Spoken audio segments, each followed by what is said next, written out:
ఇది కదా ఆఫర్ అంటే ఇప్పుడు ఎంత కొంటే అంత ఫ్రీ. విఆర్ఆ fine silver jewellery, Jubilee Hills check post, Hyderabad.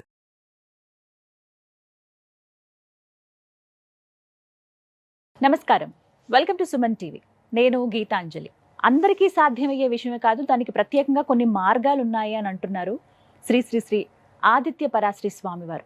గురుగారు నమస్కారం అండి. నమస్తే. నిజంగా ఈ మధ్య చేతబడి అదే బ్లాక్ మ్యాజిక్ ఇలాంటివి అంటున్నారు, నిజంగా ఉన్నాయా? అది ఒక డిఫరెంట్ టైప్ బాణామతి చొల్లంగి ఏదో టైప్స్ ఆఫ్ చేతబడులు అంటున్నారు, నిజంగా ఉన్నాయా? 100% ఉంది.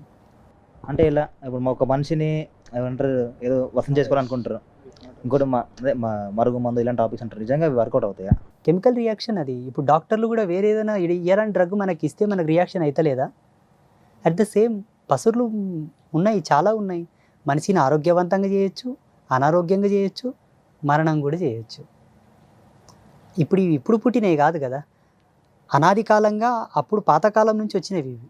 ఇప్పుడు గోళీలు మందులు ఇవి ఉన్నాయి వల్ల, అప్పుడు అవి లేవు. పసర్లతోనే ఏదైనా చేసేవాళ్ళు కదా, అప్పుడు మరుగు మందులు మరల మందులు అప్పటి నుండి ఉన్నాయి. ఇవి చేతబడులు అంటారా? చేతబడులు ఉన్నాయి, అవి పనిచేస్తాయి, చేసేవాళ్ళు కూడా ఉన్నారు, చేయవచ్చు, చేయించవచ్చు అనేక రకాలుగా. లేవు అనడానికి ఆప్షన్ ఏముంది చెప్పు? చేతబడులు లేవు అనడానికి ఆప్షన్ ఏముంది చెప్పు? ఉంది అనడానికి కోటి ప్రమాణాలు చూపిస్తాను నేనే సాక్ష్యం దానికి. యాజ్ ఏ సన్యాసిగా, ఒక స్పిరిచువల్ గురువుగా మేము మంచిని ఎంత శోధిస్తామో చెడును కూడా అంతే శోధించాలి. డాక్టర్ కావాలంటే ఫస్ట్ వైద్యం తెలవాలి, వైద్యం తెలవాలంటే ఔషధం తెలవాలి, ఔషధం తెలియాలంటే ధైర్యం తెలియాలి, ధైర్యం తెలియాలంటే ఆయన అన్నిటికీ దూరంగా ఉండాలి. అర్థమవుతుందా? కోసేటప్పుడు ఇది బాడీ కదా ఎట్లా కోత అనుకుంటే ఆయన డాక్టర్ కాడు కదా. నేను సన్యాస ధర్మంలో రాకన్నా ముందే ఎన్నో శాస్త్రాలను శోధించాను నేను. ఎన్ని తంత్రశాస్త్రాలు లేవు మనకు? ఎన్నో ఉన్నాయి. సిద్ధనాగార్జున తంత్రంలో చాలా క్లియర్గా ఉన్నది. ఈజీగా చేయొచ్చు, చేతబడి పెద్ద కష్టమేం కాదు. కానీ అది చెడు కదండి, ఇంకొకరు చెడు ఆశించడం అనేది ఎంత. ఇప్పుడు అమ్మ నేను ఒక మాట చెప్తాను, నీకు రుచిగా కావాలని చెప్పేసి ఒక కేజీ చికెన్ తెచ్చుకుంటావు, దాన్ని కోసేవాడికి డబ్బు కావాలి. కోస్తున్న కోడి యొక్క ప్రాణం నీకు అర్థం కాదు, ఆయనకు అర్థం కాదు. ఆయనకు డబ్బు అవసరం, నీకు చికెన్ అవసరం. అది వ్యక్తిగతమైన స్వార్థం. ఈనాడు పుల్వామా దాడి చేసి అంతమంది సైనికులను చంపేశారు, వాళ్ళకేమొస్తుంది? వాళ్ళకి తెలియదా వాళ్ళ మనసులని? అయ్యో ఎట్లా చంపుదామని వాళ్ళకి తెలియదా? కానీ జరిగింది.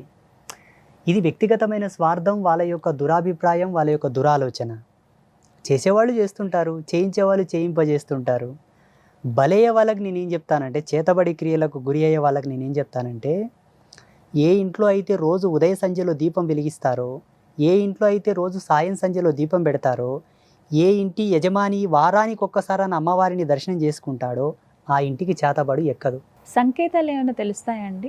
సంకేతాలు అంటే చూడమ్మా, ఎన్ని ఔషధాలు వాడినా ప్రభావం చూపనప్పుడు, మెడిసినల్ ప్రభావం మన బాడీ మీద పడనప్పుడు, డాక్టర్లు కూడా గ్యారంటీ ఇవ్వనప్పుడు, మేము మా వరకు ప్రయత్నం చేస్తున్నామండి ఇంకా బాగా అవ్వట్లేదు అన్నారనుకోండి, సంథింగ్ ఈజ్ రాంగ్. కుటుంబంలో కొన్ని అనూహ్యమైన సంఘటనలు జరుగుతూ ఉంటాయి. అటువంటప్పుడు విజ్ఞానవంతులైనటువంటి గురువులను కలవాలి. విజ్ఞానవంతులు, శాస్త్ర అధ్యాయం మీద పట్టున్న వాళ్ళు, మంత్ర సామ్రాజ్యం మీద పట్టున్న వాళ్ళని కలవాలి. అయ్యా మాకు ఈ సంకేతాలు వస్తున్నాయి, ఇవి ఎందుకు సూచన? ఈయన అడిగినట్లు పితృదోషాల, ఆయన అడిగినట్టు చేతబడుల, ఇంకొక అతను అడిగినట్టు పెద్దలు చేసిన పాపకర్మముల, తను చేసుకున్న పాపకర్మముల. జ్ఞానవంతుడైన వాడు, మంచి నిష్ణాతుడు దాన్ని విశ్లేషిస్తాడు, జాతక పరిశీలన చేసి ఇది ఇందు మూలంగా వస్తున్నది, నువ్వు ఇలా ఉండు, అంతే, తీరిపోతుంది. ఇంకా లేదనుకో, అవతలి వాడు స్వార్థపరుడైతే నిన్ను వాడుకుంటాడు తప్పిస్తే నీ సమస్యను వాడుకోడు. అర్థమవుతుందా? ఇప్పుడు జరుగుతున్నది అదే. అలా జరగడం బట్టే ప్రతి ఒక్కరు ఇప్పుడు ప్రశ్నిస్తున్నారు మాలాంటి వాళ్ళని, ఏమీ లాభం అయ్యా మీ నుంచి సమాజంకి అంటున్నారు. డైరెక్ట్ లైవ్లో మమ్మల్ని, మీ నుండి ఏం లాభం సమాజంకి అంటున్నారు. మేము చెప్పడం బట్టే కదా ఈరోజు పుష్కరాలు వస్తున్నాయని మీకు తెలుస్తున్నది. మేము చెప్పడం బట్టే కదా ఈరోజు మీకు గడియారం ఉన్నది. మేము చెప్పబట్టే కదా ఈరోజు మీకు క్యాలెండర్ ఉన్నది. మేము చెప్పడం బట్టే కదా మీకు గ్రహణాలు తెలుస్తున్నాయి. ఒకవేళ మా వల్ల మీకు లాభం లేదనుకుంటే ప్రపంచంలో ఉన్న ఆస్ట్రోఫిజిక్స్ అంతా కూడా డిస్ట్రాయిడ్ చేయండి, నిత్య నూతనంగా ఒక క్యాలెండర్ ఆవిష్కరణ చేయండి, ఒక పంచాంగ రచన చేయండి చూద్దాం. మీకున్న మోడర్న్ సైన్స్ని అనుసరించి చేయండి.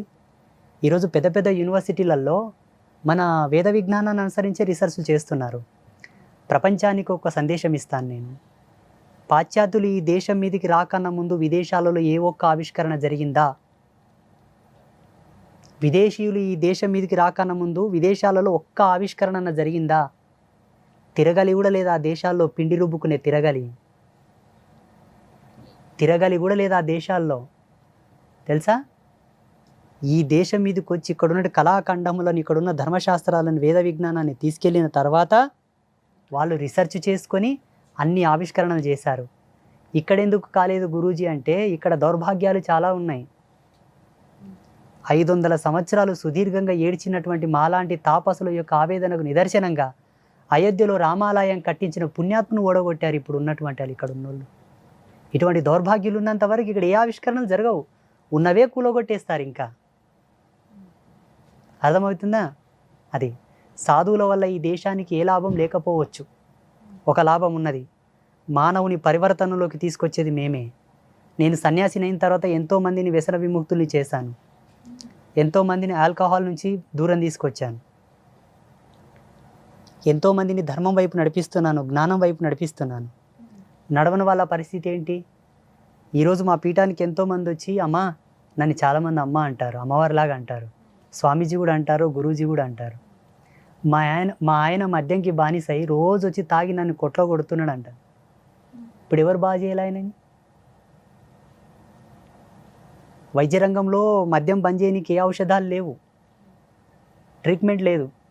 మాకున్న స్పిరిచువల్ ఎనర్జీ నుంచే వాళ్ళని అవాయిడ్ చేసి బయటికి తీసుకొస్తాం. చాలామందిని తెచ్చాం. మాలాంటి వాళ్ళం ఉన్నాము కాబట్టి అక్కడక్కడ ఇంకొంతవరకు మంచిగా ఉందేమో అనుకుంటాను. తాయితులు సంథింగ్ అది కట్టుకుంటారు కదా, వాటి వల్ల ఏమన్నా ఎఫెక్ట్స్ ఏమన్నా ఉంటాయా? మొదట తాయిత్తు నిర్మాణం చేసే విజ్ఞానం ఉండాలి. ఏదో ఇప్పుడు ఏదో కట్టేస్తున్నారంటే నేనేం చేయలేను దానికి. తాయిత్తు నిర్మాణం వెనకాల మనకు మంచి క్లారిటీ ఉన్నది. తాయిత్తు ప్యూర్ కాపర్దై ఉండాలి, సిల్వర్దై ఉండాలి, పసిఫిక్ ఆఫ్ మెటలైజేషన్తో కూడి ఉండాలి. ధాతు శాస్త్రాన్ని అనుసరించి తాయిత్తు నిర్మాణం కావాలి. అందులో నిక్షిప్తం చేసే మంత్రం కరెక్ట్ ఉండాలి. మంత్రంతో పాటు దానికి ఒక పొటెన్షియల్ ఎనర్జీని ఇచ్చేటటువంటి ఔషధాలు వేయాలి, వేర్లు, కొన్ని మూలికలు, కొన్ని పసర్లు వేసి నిర్బంధనం చేసి దాన్ని అభిమంత్రం చేసి కడితే ఎక్సలెంట్గా పనిచేస్తుంది. ఎందుకు పనిచేయదు? అయ్యో, ప్రాణం లేని రాళ్ళే మనకు పనికొస్తున్నప్పుడు అదెందుకు పనిచేయదు? దాని నిర్మాణ శైలి తెలవాలి. ఇప్పుడు ఒక యంత్రము కానీ ఒక మూలిక కానీ కట్టాననుకో, నువ్వు స్నానం చేసేటప్పుడు అది నాని తొందరగా పాడైపోతుంది. గాలి తగిలి, ఎండ తగిలి, ఎవరైనా చూడడం వలన వాటికొక నిర్బంధనము, వాటి యొక్క దాపుకము, వాటి కనుమరుగు చేసే కోణంలోనే ఒక దాంట్లో పెట్టి ఫిల్ చేస్తారు. దాన్ని ఫిల్ చేసి దాన్ని క్యాప్ పెడతాడు. కొన్ని రోజులు అది నీతో ఉండాలని, నీ ఆరా సిస్టమ్ అంతా కూడా ప్యూరిఫైడ్ చేసి నీ మీద ఉన్న నెగిటివ్ ఎనర్జీని అంతా గుంజేసిన తర్వాత ఆటోమేటిక్గా తాయిత్తు ఎగిరిపోతుంది. నీకు తెలియకుండా నీ ఏడను ఉసిపడుతుంది. అది తాయిత్తు చాలా పరమం, చాలా పవిత్రం. దాంట్లో చాలా వైజ్ఞానికమైన మూలం ఉన్నది. ఇప్పుడు తాయిత్తు అంటేనే భయపడతారు. వామ్మో తాయిత్తులా. గురుగారు, ఇప్పుడు దెయ్యాలు భూతాలని సైకియాట్రిస్ట్ ఒకలాగా చూస్తారు, ఈ గురువులు మీలాంటి వారు ఇంకొక కోణంలో చూస్తారు. ఎందుకు అలాగా? సైకలాజికల్ సబ్జెక్ట్ అనేది ఏదంటే మానసిక శాస్త్రం, అది మైండ్ రీడింగ్. అది వాళ్ళు కేవలం ఒక పుస్తక పటిమతో వాళ్ళు అయి ఉంటారు. అతను ఒక పుస్తక పటిమతో ఒక అధ్యయనపూర్వకంగా ఆయన ఆ స్థితికి వచ్చి ఉంటాడు. మేము పుస్తక పటిమ చేస్తాం, సాధన చేస్తాం, ధ్యానం చేస్తాం. మేము నేచర్తో కనెక్టివిటీ తీసుకుంటాం. ఫస్ట్ ప్రకృతికి అనుసంధానంగా మా జీవన విధానాలను మార్చుకుంటాం, దానికి అనుగుణంగా బ్రతుకుతాం. అప్పుడు పంచభూతాలు మాలో ఉంటాయి, మేము పంచభూతాల్లో ఉంటాం. పంచభూతాత్మకమైనదే దయ్యాలు, భూతాలు, ప్రేతాలు అన్నీ కూడా, మనము కూడా, జీవరాశులన్నీ కూడా. అన్నప్పుడు మా పట్టు ఎక్కువ ఉంటుందా, వాళ్ళ పట్టు ఎక్కువ ఉంటుందా? ఎంతోమంది వస్తారు మన పీఠానికి, మానసిక పరివర్తనం సరిగా లేని వాళ్ళు చాలామంది వస్తారు మనతోనికి. మేము ఆల్రెడీ సైకలాజికల్ ట్రీట్మెంట్ కూడా చేయించామండి, మేము డాక్టర్లను సంపాదించామండి అని రిపోర్ట్లో సహా వస్తారు మాతోనికి. అంటే ఒక సాధువు యొక్క హీలింగ్ పవర్ ఎలా ఉంటుందంటే ఎన్నో అద్భుతాలను తీసుకొస్తుంది. ఆయన టచ్ అనేది ఎలా ఉంటుందంటే ఆయన హీలింగ్ పవర్ చాలా అద్భుతంగా ఉంటుంది, ఎన్నో అద్భుతాలు జరుగుతాయి. కానీ ఆయన కరెక్ట్ సాధువు అయితే, ఆయన పరిపూర్ణమైన నిష్ణాతుడైతే, ఆడంబరమైన సాధువు అయితే, ఇప్పుడు ఆయన సాధువు ముడితే ఏం కాలేదు కదంటే నేనేం చేయలేను దానికి. బోర్డులో కరెంట్ ఉందంటే ఏలు పెడితే షాక్ కొడుతుంది, లేకపోతే ఆ స్పిరిచువల్ పవర్ ఉండాలి ఆయన లోపల, ఆ ధ్యాన శక్తి ఉండాలి, యోగ శక్తి ఉండాలి, ఆ మంత్రశక్తి ఉండాలి, ఆ తపస్సు ఉంటే అద్భుతాలు జరుగుతాయి. సుమన్ టీవీలో మీ పర్సనల్ అండ్ బిజినెస్ ప్రమోషన్స్ కోసం కింది నెంబర్కి కాంటాక్ట్ చేయండి.